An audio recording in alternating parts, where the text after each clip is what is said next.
안녕하세요. 자, 오늘은 문학 일반론, 즉 146조 문학의 이해부터 출발하겠습니다. 1번 문학의 특성이라고 할 수 없는 것. 자, 문학은요, 우리가 작가의 사상과 즉 감정을 언어로 형상화한 예술이다. 이렇게 정의를 내려볼 수 있죠. 즉 문학은 언어로 형상화한 예술이다. 그래서 문학의 상위어는 예술이 되고요. 그 예술의 여러 분야 중 문학은 언어로서 즉 형상화한다라는 거죠. 2번 정서와 사상이 결합되어 있고 또한 상상력을 가미하죠. 그러나 실제 생활을 모사하는 것은 언어가 즉 문학이 아니죠. 실제 생활을 그대로 모사한다면 그건 다큐멘터리 혹은 르포 같은 것이 되겠지. 또 가치 있는 체험을 드러내고요. 정답은 4번, 2번. 다음 글을 통해 볼 수 있는 문학과 현실의 관계를 물었습니다. 자, 본문 보면 문학은 우리가 이해하는 것보다 더 다층적이고 복합적인 양상으로 존재한다. 따라서 문학과 현실의 관계는 즉 그 다층적이고 복합적인 양상을 여실히 보여주는 대표적인 경우라 할 수 있다. 따라서 훌륭한 문학은 시대를 초월하지만 또한 문학의 토양은 당대의 현실임을 유의하라 했으니까 결국 이 말은 뭐냐면 우리는 문학이 현실을 반영한다 라고 이야기하지만 그렇다고 해서 문학은 다층적이기 때문에 현실과 아무리 유사하다 하더라도 그대로 드러내는 것이 아니라 형상화라는 작업을 통해서 독자적인 세계를 이루는 거예요.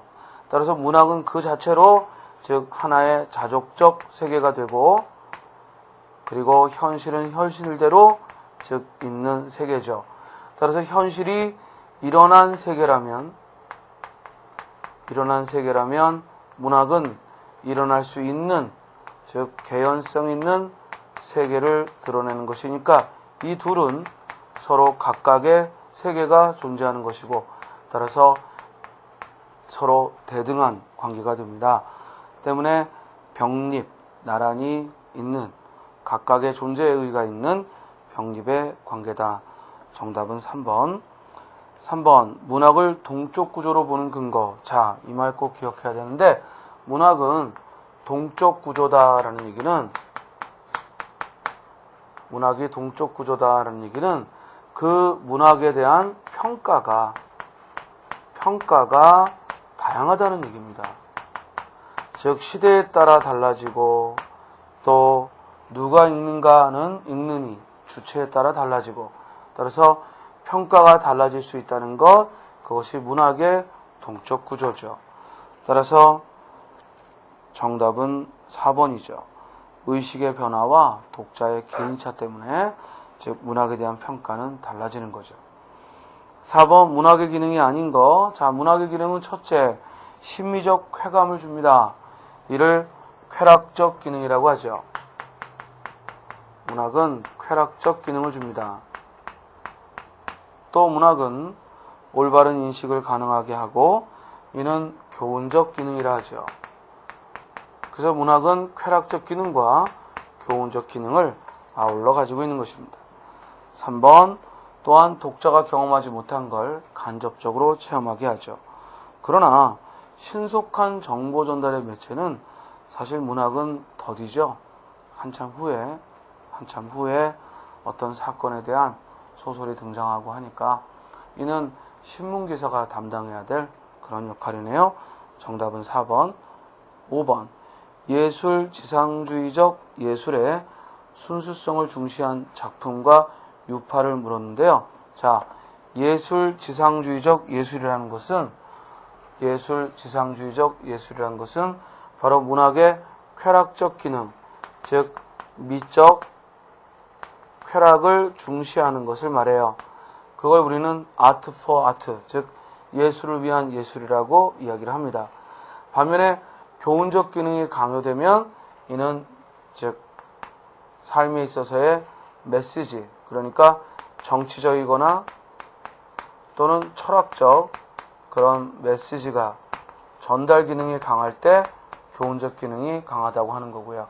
따라서 예술 지상주의적, 예술 중심주의의 우리 문학의 유파는 즉 구인회가 있어요. 그리고 시문학파가 있고요. 그리고 그와 같은 작품을 구현하고 있는 건 김동인의 광화사라는 작품이 있습니다. 정답은 1번. 2번의 현진건의 고향은 즉 사실주의적 작품이고요. 신경영파는 목적문학을, 그러니까 아주 강한 이데올로기 메시지를 가진 1920년대 유파고요. 다음에 3번의 본보험은 해학적인 것이고, 동반자 작가는 카프에 가담하지 않았는데 카프에 동조하는 작가들을 말하니까 이들도 예술지상주의가 아니라 즉 메시지를 강조하는, 교훈적 기능을 강조하는 그런 목적문학이 강하죠. 자, 6번. 다음 이론에 해당하는 문해사조. 여기서 핵심은요, 언어의 조탁 밑줄치죠. 조탁이란 갈고 닦음이래요. 그래서 언어를 갈고 닦는 것을 가장 관심을 기울이고, 목적의식을 배제하는 건 순수문학이고, 그와 같은 순수문학의 극단적인 문해사조는 바로 오직 미, 즉 유미주의죠. 우리 유미주의를 가리켜서 예술지상주의 문해사조라고 합니다. 정답은 4번. 7번. 요새는 이런 문제 잘 안 나오는데요. 참고로 알아두세요. 문해사조의 순서는 먼저 고전주의고요. 그리고 그 고전의 정형화된 틀을 벗어나고자 했던 게 낭만주의고, 낭만주의가 보여주는 상상과 공상의 세계에서 내려와서 현실을 직시하자라고 하는 것이 사실주의고, 거기에 과학적, 즉 자연과학의 결과가 가미되어서 진행된 게 자연주의고요. 그리고 즉 보다 더 예술성을 강조하여 시의 음악성을 강조했던 것이 상징주의입니다. 정답은 2번. 다음 문학의 감상과 비평 8번 문제를 보면요.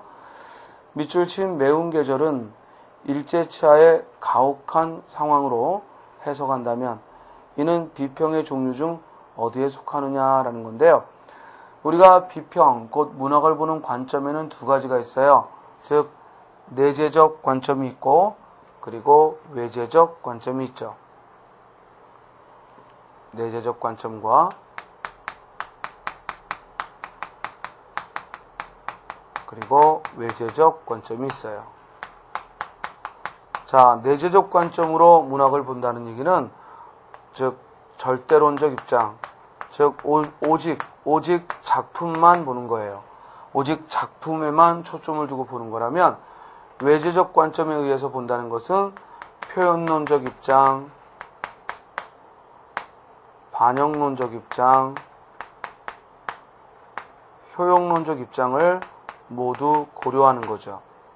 표현론적 입장은 작가를 중심에 두고 작품을 바라보는 거고, 반영론적 입장은 그 반영된 시대를 고려하는 거고, 효용론적 입장은 독자의 수용 태도를 고려하는 거야. 그래서 이와 같은 관점에 의해 이제 문학을 비평하면은 그 비평의 입장으로서 내재적 관점에 의한 것을 우리가 형식주의 비평 또는 구조주의 비평 또는 신비평 이렇게 이야기를 하고요. 반면에 이와 같은 외재적 관점에 의해 진행을 하면 대표적인 것이 역사주의 비평, 또 사회문화 비평,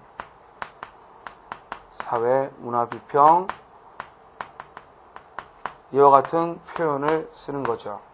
자, 지금 시대를 즉 계산해서 시대를 고려해서 작품을 보라고 했으니까 이는 방금 말한 관점 중에서는 반영론적 입장을 얘기하는 거고, 이와 같은 태도로 비평이 드러난다면 역사주의죠. 정답은 1번. 거기 3번의 인상주의는요, 비과학적 비평 방법이에요.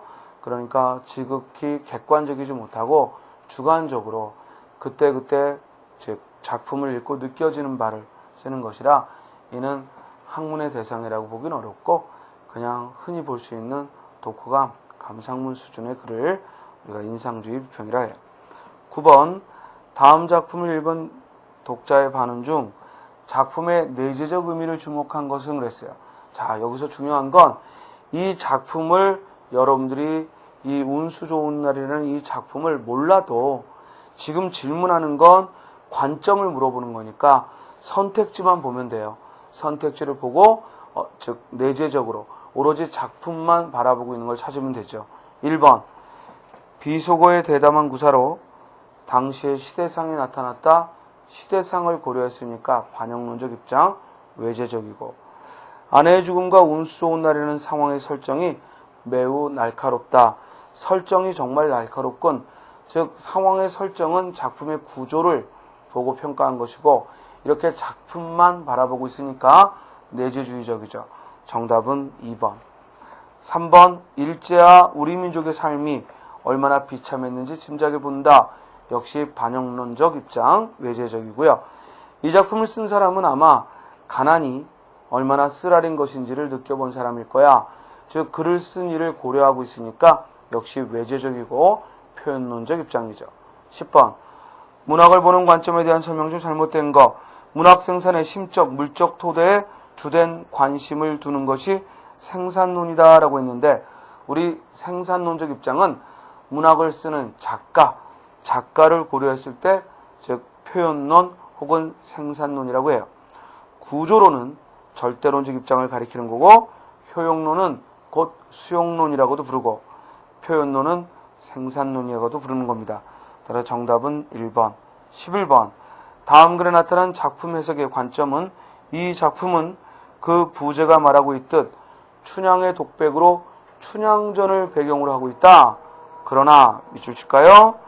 이 작품을 이해하는데 춘향전 이야기 전체를 자세히 알아야 할 필요는 없다.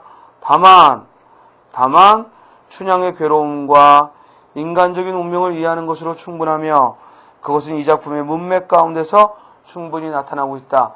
그러니까 서정주의 추천사가 이미 춘향전이라는 우리 고전소설을 반영하고 있다고 하더라도 그 춘향전에 대한 이해가 없어도 시의 문맥 속에서 충분히 파악할 수 있다는 것이니까 이는 문학작품만 보면 된다는 입장이고 이를 절대론적 입장, 절대주의적.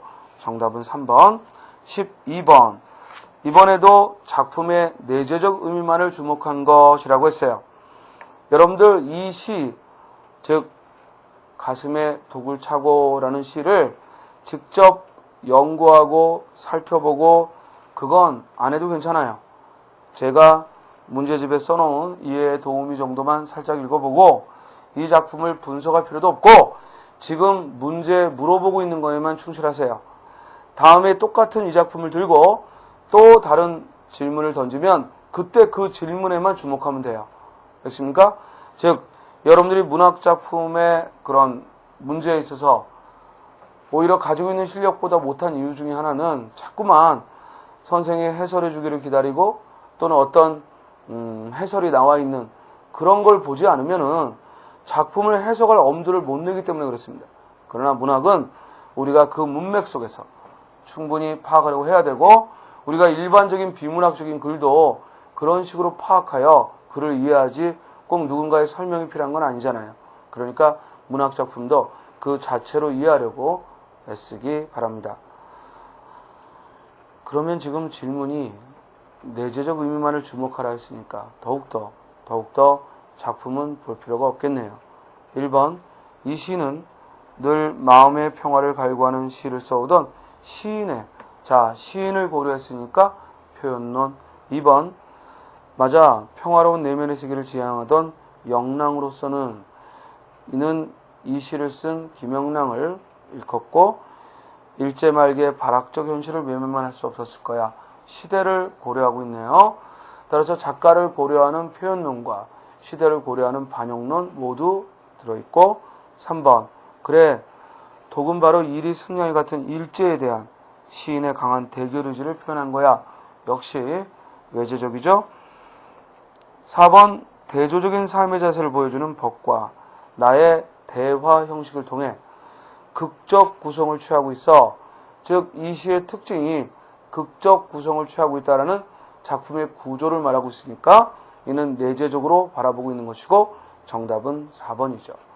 5번, 결연한 태도로 살아가려는 나의 태도를 보면서 법과 같이 현실에 순응하며 적당히 살아온 나 자신을 되돌아보게 되었어. 이는 독자의 반응을 중심으로 쓴 것이니까 이는 효용론적 입장이죠. 13번, 다음은 학생들의 감상이다. 작품의 내재적 의미만을 주목한 거 역시 작품 볼 필요 없고 1번, 이 시는 참 정교하게 쓰여진 것 같아.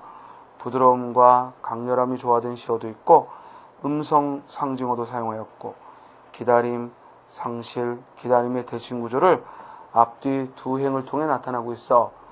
오로지 작품만 보고 있네요. 정답은 1번. 2번, 시인의 고향집은 아마도 마당에 많은 모란이 피었을 거야. 즉, 이 시를 쓴 작가의 처한 환경을 고려하고 있고 이는 외재적. 3번, 이 시를 지을 때 시인이 살았던 시대 상황은 좋지 않은 것 같아. 따라서 시가 지어지던 당대의 현실을 고려하고 있으니까 역시 반영론 외재적. 4번, 쉽게 계획하고 또 쉽게 좌절하고 하는 우리들에게 많은 암시를 주는 시 같아. 이는 독자에게 주는 반응을 고려했으니까 효용론이고 외재적이죠. 다음 14번, 보기는 문학을 감상하는 여러 방법인데 기억, 니을 중 보기의 방법의 의미에 접근하기 적절하지 않은 것. 자, 이러한 관점은 즉 이러한 관점이 무엇인지 그걸 찾아야죠. 문학이 단순히 상상력의 산물이 아니라 밑줄 쳐 구체적인 현실에서 출발한다는 점을 일깨워주고 더 읽을 필요 없죠. 이렇게 현실을 반영한다고 보는 걸 반영론, 모방론이라고 해요. 따라서 지금 이 문제는 뭐냐면 기억, 니은, 디귿, 리을 중에서 가장 시대적 상황을 즉 상징하고 있다고 보기 어려운 것, 이걸 찾는 거죠. 여기 태양을 의논한다 할 때 태양은 어떤 우리가 바라는 바 독립에 대한 그런 논의, 이를 태양이라고 표현했고 헐어진 성터는 바로 식민지가 된 조국을 상징한다고 추론할 수 있고 또 몸을 팔아버린 벗은 결국 조국을 배신한 인물을 드러낸다고 보지만 마지막에 분수처럼 쏟아지는 태양을 안고 했을 때 이 분수처럼은 바로 태양빛이 강렬하게 쏟아지고 있는 걸 드러내는 것이니까 분수 그 자체가 즉 현실적으로 우리 시대를 고려하고 있다고 보기는 어렵죠. 정답은 4번. 15번, 다음 작품을 내재적 관점과 외재적 관점을 결합하여. 자, 조건이 이번에는요, 내재적인 것도 있어야겠지만 외재적 관점을 결합하라 했어요. 그러면 이에 바람직한 거였으니까 결국 관건은 뭐야? 내재적인 게 있느냐지. 1번, 시인이 살았던 시대, 현실, 이를 추리한다라는 건 외재적인데 그 뒤에 각 구절의 의미에 하나씩 대응시켜 본다라고 하면은 이는 곧 내재적, 외재적 관점을 결합한 형태로서 적절하네요. 정답은 1번. 자, 이번에는 16번으로 시 또 다른 고향에 대해 평하고자 할 때 다음 글에서 윤동주가 보인, 즉 윤동주가 보이고 있는 비평의 관점 했습니다. 그는 이처럼 마음속에서 시를 다듬었기 때문에 한마디의 시어 때문에도 몇 달을 고민하기도 했다. 유명한 또 다른 고향에서 어둠 속에서 곱게 풍화작용하는 백골을 들여다보며 눈물 짓는 게 내가 우는 것이냐라는 구절에서 풍화작용이라는 말을 놓고 그것이 시어답지 못하다고 매우 불만스러워한 적이 있었다. 결국 시어 하나를 두고도 즉 윤동주는 극도로 예민하게 즉 따졌다는 얘기니까 이는 작품의 완성도를 고려한 것이고 이는 곧 시의 내재적 관점으로 접근하고 있는 거죠. 정답은 4번이죠. 자, 1번은 윤동주를 고려했으니까 이는 외재적 표현론이고 2번은 일제 강점기를 고려했으니까 반영론, 외제적이고 3번은 어린 학생들이 읽기에 적당하지 않다. 예상되는 독자를 고려했으니까 효용론이죠. 정답은 4번. 자, 이제 수사법을 봅니다. 우리가 수사법이란 표현 기법을 말하죠. 1번. 자, 아래 글의 중심을 이루는 표현 기교 했습니다. 제목이 코스모스인데요.